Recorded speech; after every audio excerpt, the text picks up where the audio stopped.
কি নাম? বাড়ি কোথায়? কি করতো কি? ওই মানে কাজ করতো, ড্রাইভার ছিল, ড্রাইভিং করতো। গাড়ি ড্রাইভার? তাল দিতে কি করতে গিয়েছিল? ও গাড়িতে হয়তো ভুলবশত কোনো কারণ হতে এসেছে। এমনি আমার সাথে ওর সংসার ছিল না। আমি 4 বছর থেকে আলাদা।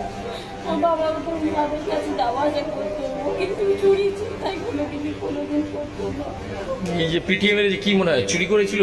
ও চুরি করতেই পারে না। রাতে একটা কল আসে আমাদের কাছে, বলে যে থানা থেকে বলছি, কিন্তু সেটা থানার কল ছিল না। এখন বুঝতে পারছি, আমাদের যদি রাতে বলা হতো, আমার বাবা আমার শ্বশুরকে ফোন করে, তাদের কেউ বলেনি, বলতে থানা থেকে বলছি, যদি বলা হতো আমরা আসতাম। যারা পিটিএম এর যে তাদের কি মানে কি চাইছে? আমার একটা ছোট বাচ্চা আছে, 6 বছর ছেলের বয়স। ঘটিয়ারি কোথায় বাড়ি? আপনার নাম কি? আমার নাম সাইন্স।